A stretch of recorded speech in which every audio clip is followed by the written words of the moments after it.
Salut à tous, la team Né pour réussir. Aujourd'hui, je te retrouve dans une petite vidéo. Je vais te donner un conseil. Va tout de suite renégocier tes prêts.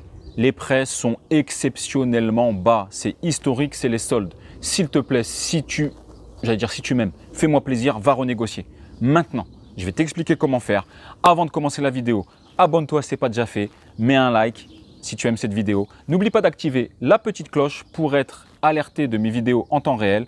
Maintenant, je vais te dire pourquoi et comment faire pour renégocier ton prêt immobilier. Est-ce que tu as renégocié ton taux? Tu as dû voir, en ce moment, les taux sont exceptionnellement bas. En gros, c'est les soldes et ça peut te faire gagner énormément d'argent. C'est le moment, c'est les soldes, ça n'a jamais été aussi bas, ça va encore durer un petit moment. C'est super pour nous investisseurs.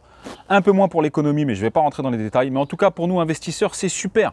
Va renégocier ton taux. Par exemple, là, j'ai un de mes participants qui avait emprunté à 2,90 sur 25 ans. Là, il lui reste 20 ans. Il a obtenu un 0,92. Il a gagné 2 points. Je ne sais pas si tu te rends compte ce que ça lui a fait gagner. Ça lui fait gagner à peu près 220 € par mois. 220 € par mois multiplié par 20 ans, fais le calcul.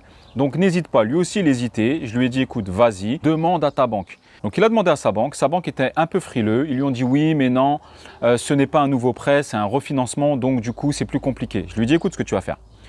Tu vas leur demander un décompte de remboursement par anticipation. D'accord? Donc si toi tu es dans ce cas-là et que ta banque est un peu frileuse, tu demandes un décompte de remboursement par anticipation. Qu'est-ce que c'est que ce décompte de remboursement par anticipation? Lorsque tu vas demander ça à ta banque, tout de suite, ils vont savoir que tu es en train de faire un rachat de prêt ailleurs. Lorsque tu vas faire un rachat de prêt ailleurs via un courtier ou une autre banque, ils te demandent ton tableau d'amortissement et ensuite ils te demandent un décompte de remboursement par anticipation pour savoir au jour J exactement combien tu devras avec les IRA, les indemnités de remboursement par anticipation. Je vais t'expliquer après ce que c'est et attention, c'est plafonné, ne te fais pas avoir. Donc dès qu'il a demandé ça, comme par magie et comme par enchantement, il a reçu un mail, je vais essayer de te le mettre dedans, il a reçu un mail, est-ce que je peux vous voir pour reparler de votre sujet? Est-ce qu'on peut se rencontrer pour éventuellement que je vous fasse une contre-offre? Comme par enchantement. Effectivement, lorsque tu demandes ce décompte de remboursement par anticipation, la banque en face, elle sait que tu es en train de faire racheter ailleurs. Et aujourd'hui, leur politique, ils ne veulent plus perdre un seul client. Avec l'essor des banques en ligne, type Boursorama, Fortuneo, etc., ils ont perdu énormément de clients. Aujourd'hui, ils font tout pour plus perdre un seul client. Donc n'hésite pas, s'il te plaît, fais-le. Je sais que tu travailles, je sais qu'il y a les enfants, je sais que tu n'as pas le temps, que tu te dis bon, c'est pas grave, je verrai ça la semaine prochaine. Fais-le dès maintenant. Envoie un mail, demande un rendez-vous et demande à renégocier ton taux. Dans 95%, ça va être intéressant. Effectivement, tu vas avoir des pénalités de remboursement. Si jamais tu décides de faire racheter par une autre banque, d'accord, tu auras des pénalités de remboursement, même si tu les as négociées, ce qu'on appelle les IRA, indemnités de remboursement par anticipation, même si tu les as négociées, tu en auras quand même parce que ces IRA, ces indemnités de remboursement par anticipation, généralement, tu ne les as pas lorsque tu fais une vente et que tu soldes le prêt.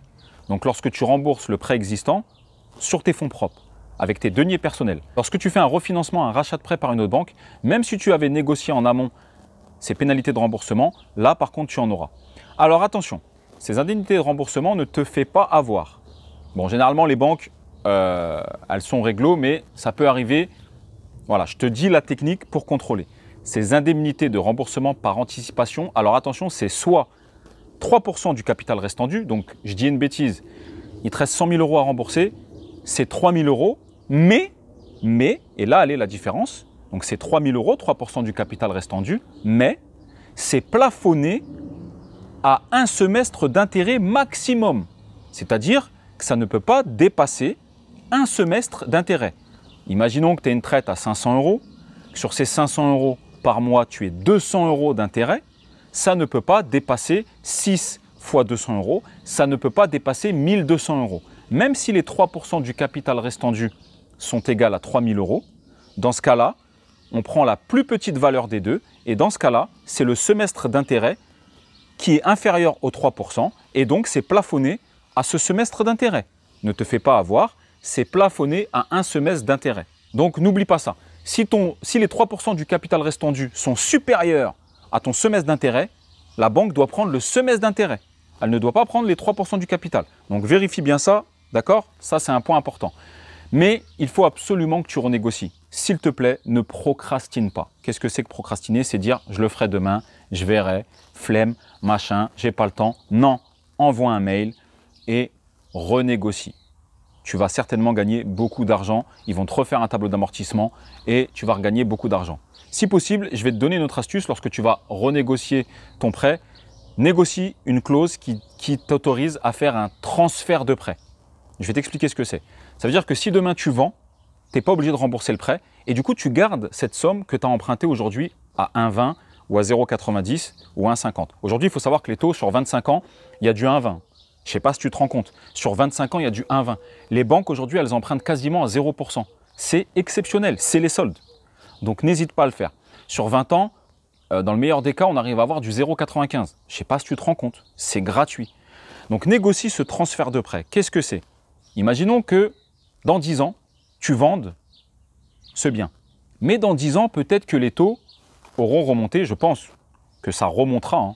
Là, on va rester encore, je pense, 1 ou 2 ans comme ça, très bas. Mais à terme, ça va remonter. Imaginons que dans 10 ans, tu vendes ce bien. D'accord? Et que du coup, tu veux refaire un achat et les taux sont à 4%. Zut! Eh bien, si tu as négocié cette clause de transfert de prêt, eh bien, toi, tu garderas cette somme que tu as empruntée à 1,20. Ton tableau d'amortissement courra toujours. Et là, par contre, c'est une super affaire pour nous. Parce que du coup, on garde cet argent à 1,20 et même si aujourd'hui les taux dans 10 ans seront à 4, on ne sait pas, hein, imaginons qu'il le soit, et bien nous, du coup, on garde cet argent à 1,20. Donc, c'est une petite clause qui s'appelle le transfert de prêt. Essaie de voir ça avec ton banquier. Généralement, ça se fait. Si jamais tu fais refinancer ton prêt par une autre banque, il faut que tu saches que normalement, ils sont obligés de te refinancer sur la durée restante. D'accord? Mais parfois, tu arrives à rallonger de 12 ou 24 mois, ce qui fait que ça baisse encore. Et sincèrement, avec les taux d'aujourd'hui si bas, n'hésite pas à rallonger de 12 ou 24 mois. Sinon, je vais te donner une autre petite astuce. Ce que tu peux faire, imaginons qu'il te reste 16 ans. Tu renégocies ton prêt, tu fais racheter ton prêt par une autre banque. Ok, ils ne peuvent pas dépasser la durée initialement qui te reste. Donc, il te reste 16 ans, ils vont te refinancer sur 16 ans. Dans un an, tu fais un allongement de durée de 36 mois. Ce qui fait que finalement, tu auras mis un prêt sur 19 ans à un taux hyper préférentiel. Donc tout ça, c'est des petites astuces qui vont pouvoir te faire gagner 200 à 250 € par mois en plus de cash flow ou alors en moins sur ta mensualité si c'est une résidence principale. Et 250 €, c'est de l'argent. Donc là, je te dis un chiffre comme ça, mais fais ton calcul, fais ta simulation. Moi, je vais sur meilleurtaux.com, télécharge cette application, meilleurtaux.com.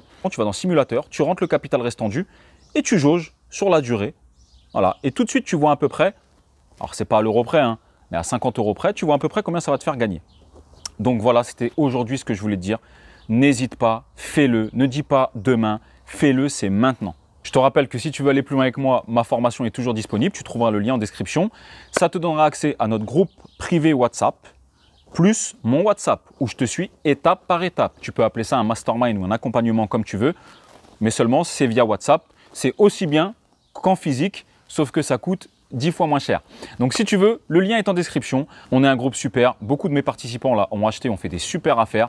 Du coup, dans le groupe, on se donne tous un petit peu ce qu'on a fait, les villes, etc., les bons plans. Donc si jamais tu veux nous rejoindre, tu es le bienvenu.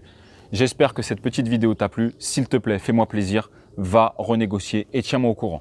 Je te souhaite une excellente journée. Je te dis à très bientôt. Ciao!